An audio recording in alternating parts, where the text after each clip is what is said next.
Bonjour, donc Lionel Rosière de la chaîne Cycloverne Nation pour la vidéo de la semaine. Donc je vous propose cette semaine encore, comme conformément à ce que je vous ai expliqué donc la semaine dernière dans le cadre de l'échéancier un petit peu. Voilà, consacré à cette semaine un événement sur une course qui se déroule demain à la Flèche Wallonne. Donc il y a 27 ans aujourd'hui se déroulait donc la Flèche Wallonne 1994, la 58e édition, marqué par ce qu'on a nommé le triplé de la honte. Donc le titre, je nommé ça, la légende d'or du cyclisme, le triplé de la honte, le jour où le dopage apparu au grand jour sans vergogne ni phare. Voilà. Le PO est probablement déjà dépassé. Michele Ferrari, médecin de l'équipe Gewis, le soir même de l'épreuve. Lance Armstrong déclara également, le soir même, ils nous ont écrasés. Voilà. Donc, 20 avril 1994, 8 Belgique. La 58e Flèche Wallonne vient de s'achever dans la stupeur d'une nouvelle démonstration au terme de 205 km.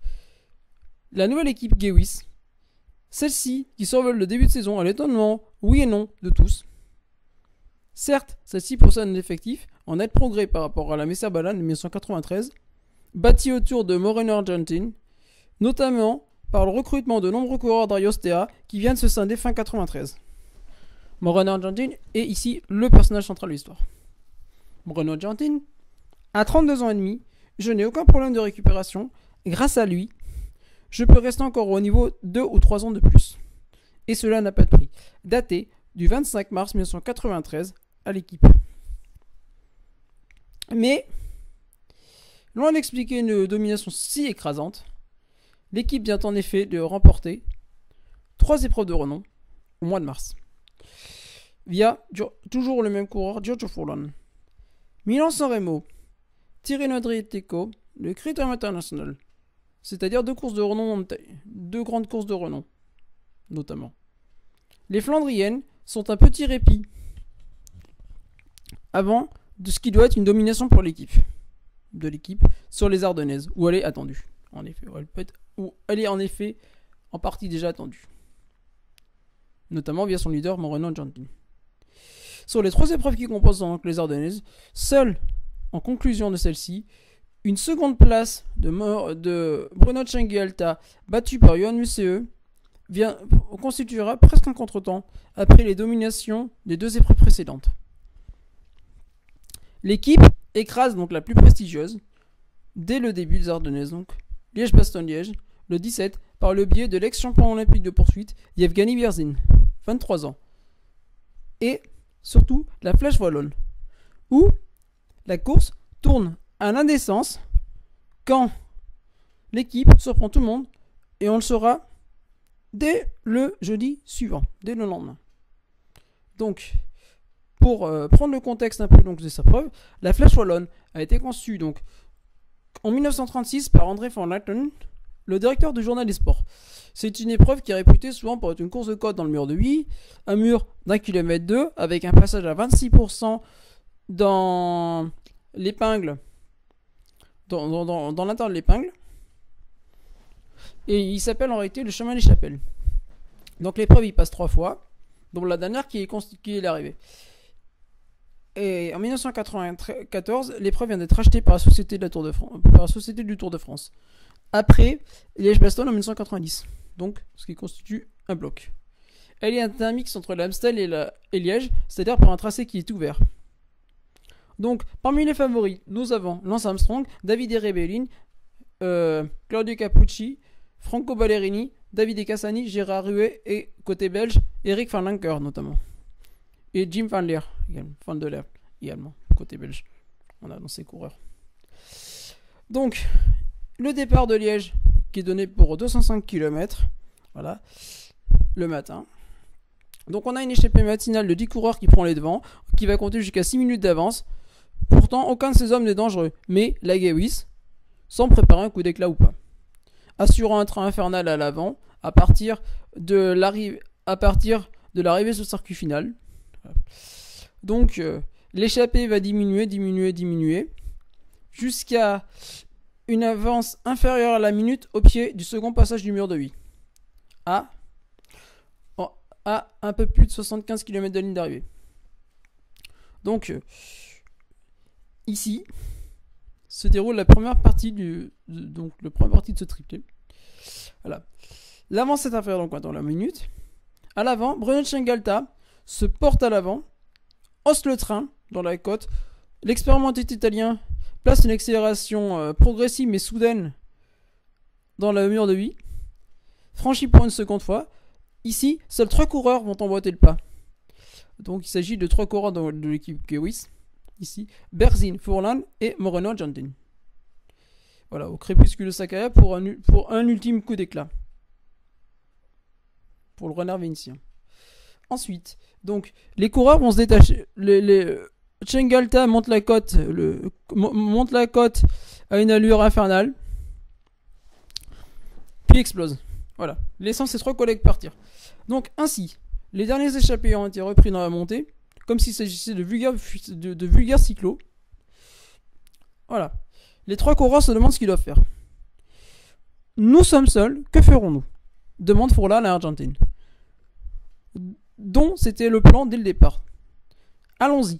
Les 3 hommes se lancent dans une vitesse par équipe sur 70 km, comptant rapidement près d'une minute d'avance, au maximum 1 minute 30, sur un groupe qui comprend pourtant ceux que l'on avait placé parmi favoris en début de course, mais qui ne pourront rien face à la mafia Gewis. Tel un mafioso, Berzin livre un chrono devant Furlan et Argentine, tenant en respect le groupe Monsieur Bougneux, qui met son énergie pour rentrer sur les 3 hommes, mais ne comble que guère l'écart.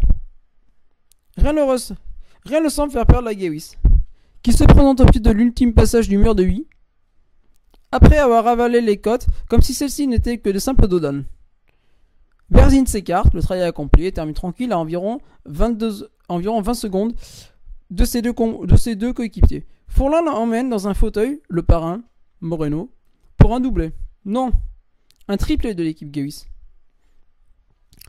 Voilà. Un triplé. Consternation, stupeur, incrédulité. Ainsi, alors lui qui est encore jeune journaliste, Ed Wood, désormais très connu pour être une des principales plumes de Cycling News, notamment, c'était trop beau pour être vrai. Naquit ainsi le triplé de la honte, froid, médical et méthodique. Ce jour-là, le cyclisme perd son âme et découvre trois lettres sataniques, EPO.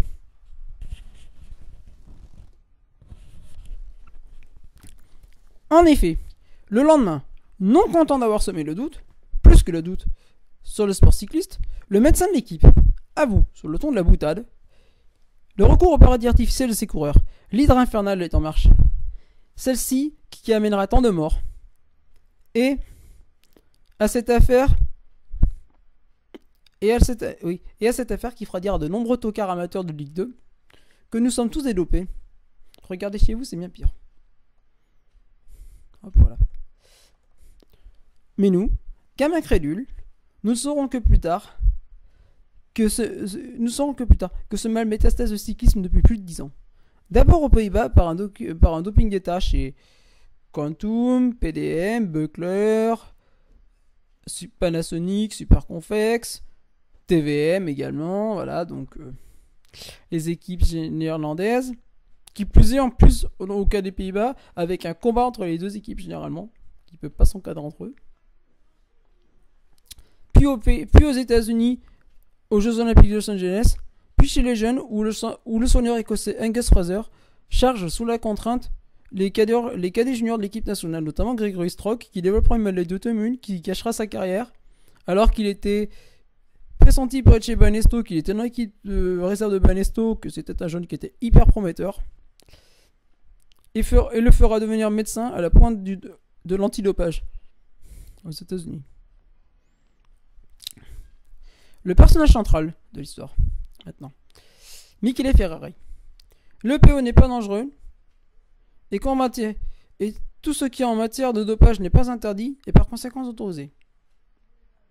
Voilà. Là, désormais, je vais vous lire l'interview qu'il a donnée le lendemain à l'équipe, et par commencer par une phrase qu'il a donnée pendant le Giro de Berzin. Après mon licenciement de l'équipe Gewis, si c'est comme ça, je vais changer de métier, je n'ai plus rien à faire ici. Voilà, daté du 12 mai 1994. Donc Miguel Ferrari balaye toutes ces insinuations, mais parfois ça contre-attaque des coiffes. Voyez plutôt. Donc c'était une interview qui avait été faite par Jean-Michel Rouet de l'équipe à l'époque, le 22 avril 1994. Donc le vendredi, juste avant l'Amstel, la veille de l'Amstel. Docteur Ferrari, quelle est votre recette de l'équipe Gewis Balan? Je vous vois venir, la recette n'est pas pharmacologique, je vous l'affirme. Alors, cette équipe travaille bien plus et surtout mieux que d'autres dans les domaines de l'alimentation, de la gestion des coureurs, des programmes d'entraînement. Mais d'autres équipes italiennes aussi également travaillent très bien.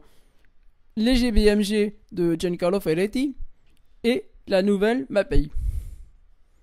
Il n'existe donc, selon vous, aucune recette miracle ou illicite. Il n'existe aucun produit capable de transformer un coureur à ce point. Et puis le cyclisme professionnel est un tout petit monde, où tout le monde se connaît tout le monde, où les informations circulent à une vitesse folle, et les informations pharmaceutiques en particulier. Croyez-vous bien que si nous avions détenu un secret, il aurait été inventé dès le lendemain par toutes les autres équipes. Tout de même, Argentine, Furlan, Berzin paraissaient mercredi sur une autre planète. De qui vous me parlez? Moreno Gentil est un follow classé depuis 10 ans. Quant à Giorgio Furlan, contrairement à ce qu'on raconte, il ne s'est pas réveillé cette année. Il a été champion d'Italie en 1990, il a gagné la Flèche Wallonne et le Tour de Suisse en 1992. Il n'a jamais progressé, il éclate cette année. Et Berzin. C'est un autre cas, il n'a que 23 ans, et depuis 11 ans que je travaille dans le cyclisme, je n'ai jamais eu un coureur avec un tel potentiel. Dès que j'ai eu ces tests en main, j'ai compris que j'avais affaire à un champion exceptionnel. Et à mon avis, on a encore eu. Il pèse 62 kg, il est encore trop gras. Il arrive lui réussir dans un autre monde où on s'entraînait très mal, parfois 3 fois par jour. Et en plus, Evgeny mange trop. Descends prodiguer à un coureur où sont les limites. Les limites du contrôle antidopage, tout ce qui n'est pas interdit par le règlement est donc autorisé. Il y a un cadre duquel on ne peut pas déborder. Certains coureurs utilisent sans doute des substances qui améliorent les performances. Mais si j'étais coureur et que je savais qu'il existe un produit non détectable et capable d'augmenter les performances, je l'utiliserais. Cela s'est toujours passé ainsi dans le cyclisme et dans beaucoup d'autres sports. Autrefois, il y avait les amphétamines, la cortisone, la transfusion sanguine, les corticoïdes, les stéroïdes. Vous êtes bien placé pour savoir, vous Français, n'est-ce pas? C'est un langage inhabituel pour un médecin. Mon devoir de médecin n'est pas de prescrire ce qui hypothèque la santé ou améliore artificiellement les performances, c'est clair. Je suis, au contraire, là pour améliorer la santé et il est capital par exemple de protéger tous les jeunes qui commencent à faire du sport. On serait tous heureux de vivre dans un monde où il n'y aurait plus de maladie ni pharmacie. Mais ce monde n'existe pas. Et dans le sport professionnel, il s'agit d'offrir aux athlètes les mêmes moyens qu'ailleurs pour que la compétition soit équitable. Seulement, il faudrait que les contrôles antidopage soient égaux pour tous. Et là, il sourit. Ouais. Pourquoi souriez-vous? Parce que je connais les statistiques et elles sont claires. Combien de Français ont été contrôlés positivement en France? Combien d'Italiens? Combien de Belges? Combien de Hollandais? Où Fignon a-t-il été contrôlé positivement? En Hollande. Et Lino? En Hollande. Ce qui signifie, selon vous, qu'il faut contrôler les contrôles, le business de l'antidopage est beaucoup plus important que celui de dopage. Il y a de gros intérêts en jeu. Dans l'antidopage, les laboratoires sont puissants. Le professeur Conchoni est-il devenu votre ennemi? Pas du tout. Mais je suis un médecin intérieur et il est un médecin de laboratoire. Aujourd'hui, mes coureurs gagnent. Tant à moi, peut-être que ce sera les siens. Parlons de PO, vos coureurs les utilisent-ils? Je ne prescris pas ces choses-là. Le PO est en vente libre, mais le PO est en vente en Suisse, par exemple. Sans ordonnance. Et si un coureur s'en sert, cela Et si cela ne modifie pas son rendement fondamental, de manière fondamentale. En tout cas, c'est dangereux. Il y a une dizaine de coureurs néerlandais qui seraient morts depuis quelques années. Le PO n'est pas dangereux. C'est l'abus qu'il est. C'est aussi dangereux de boire 10 litres de jus d'orange. On vous présente comme le diable. Mais si je suis le diable, comment allez-vous qualifier Sabino Padilla, le médecin de Miguel Indurain? Cyril Guimard prétend qu'il applique les mêmes méthodes de préparation et d'entraînement que les Italiens, laissant entendre qu'il doit exister autre chose. Je ne sais pas quelles sont les méthodes d'entraînement français, mais d'après ce que je sais, les Français sont plutôt dépassés. Compte tenu de tout cela, comment voyez-vous l'avenir du cyclisme? Maintenant, c'est le matériel qui va faire la différence. Mercredi, les coureurs de la Gewis utilisaient une nouvelle paire de roues. Et ben donc le modèle Chamal de chez Campanolo qui font gagner 2 secondes par kilomètre. Ça c'est énorme et personne n'en a parlé. Ah, c'était son interview donc donnée à l'équipe le 22 avril 1994. Voilà. Donc c'était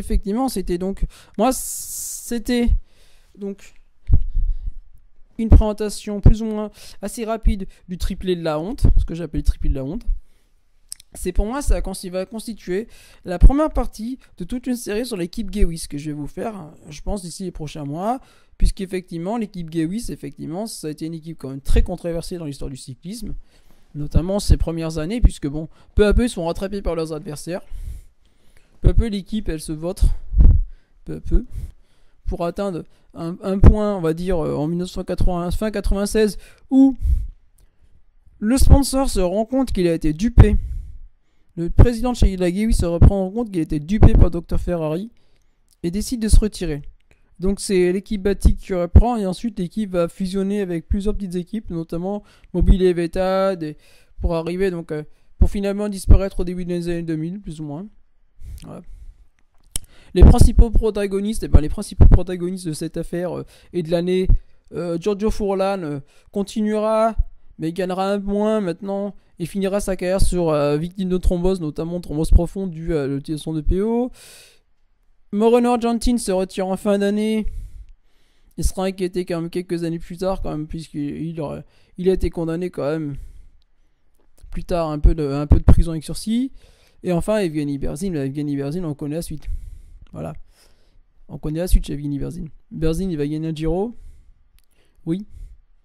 Mais ce sera le seul. Il portera le maillot jaune sur le Tour de France. Mais en réalité, il ne reviendra jamais à son niveau. Il explosera en vol. Et puis finalement, il sera rattrapé par la patrouille. Et il arrêtera sa carrière à 30 ans. Voilà. Hop. Voilà. Donc effectivement, voilà. C'était donc effectivement une époque donc en plus donc où on entrait dans ce qu'on a appelé les années de plomb du cyclisme, dont on ne sait même pas si elles sont encore passées, puisque bon, on a chaque année des révélations qui se font sur cette époque, voilà.